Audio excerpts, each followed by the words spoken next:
the Nebraska Cornhuskers. First year under Matt Rhule, and there's a lot of buzz in the air in Lincoln. For the first time in a minute now, too, because last year there was excitement, but it was like, man, this might be it for Coach Frost now. We got to put it together. And I was one of those people that believed in Nebraska because of the close losses they had the year before. And it felt like Nebraska was just a little bit snake-bitten this past season because they just kept losing close games. And, they were able to kind of salvage it together after Coach Frost got fired earlier in the year. But the excitement around what Matt Rhule was bringing to the table is palpable.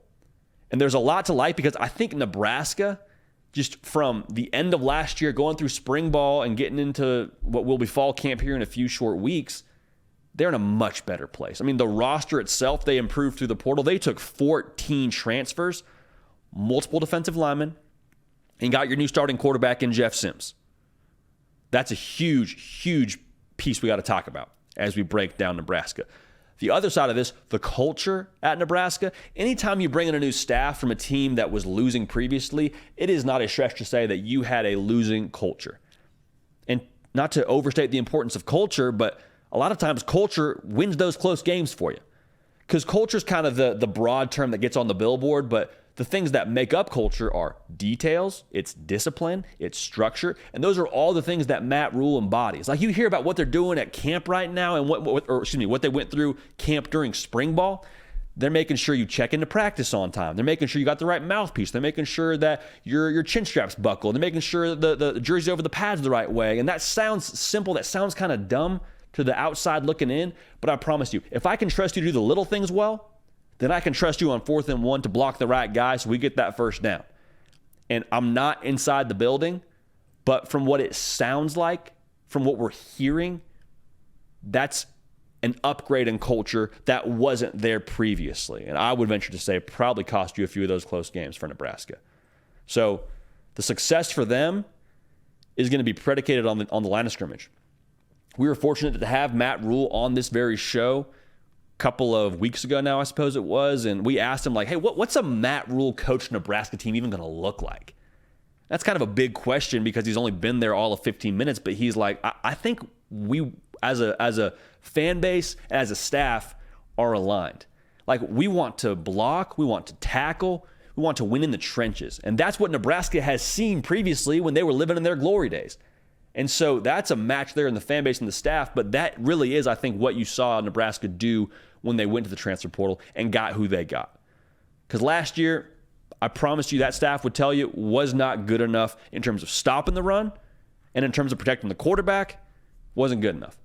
Was not good enough. So our prediction for Nebraska, the schedule itself is not overwhelmingly difficult, but you still play at Colorado game 2. You got Michigan at home. You go at Wisconsin. No Ohio State. No Penn State.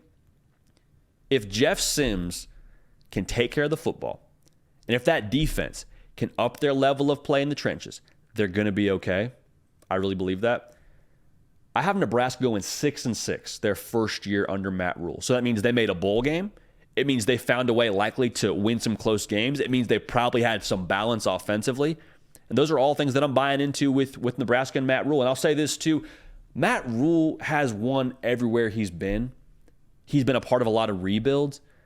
And when you look at Nebraska compared to those rebuilds, they have a much better jumping off point than he did at Baylor or than he did at Temple. Like those rosters, we'll just talk about Baylor. They were at ground zero, man. Like there were people in Waco talking about the death penalty for Baylor. And he took them and got them back to a Big 12 title game. Like, I don't think that should just be looked past. But this roster at Nebraska now, like, to be real, you talk to people in Nebraska, they feel like they could have made a bowl game last year.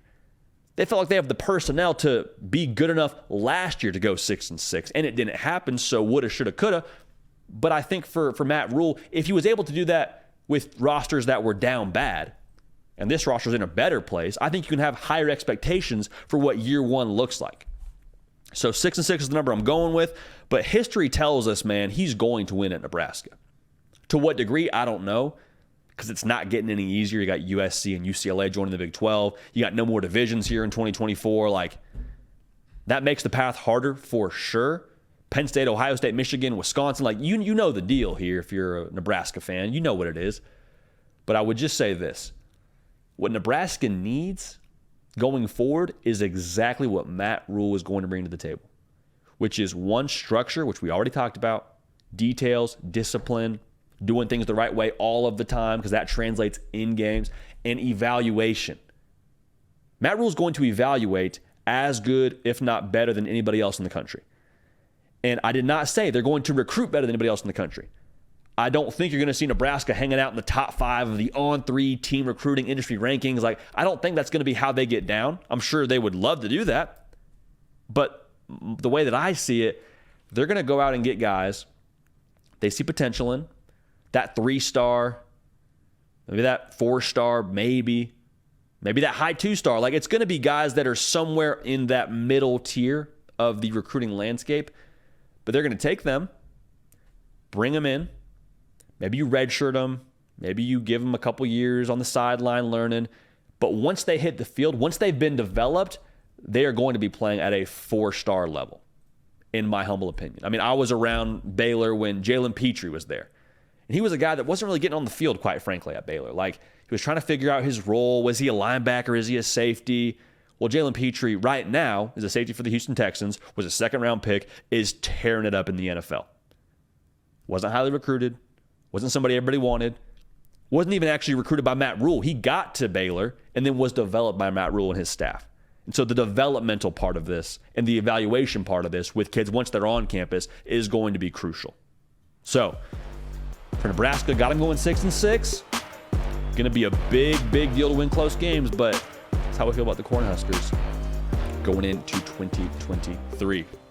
Hey y'all, thanks so much for watching. Subscribe to the channel here to make sure you don't miss an episode of The Hard Count. Also be sure to check out other videos on the On3 YouTube channel.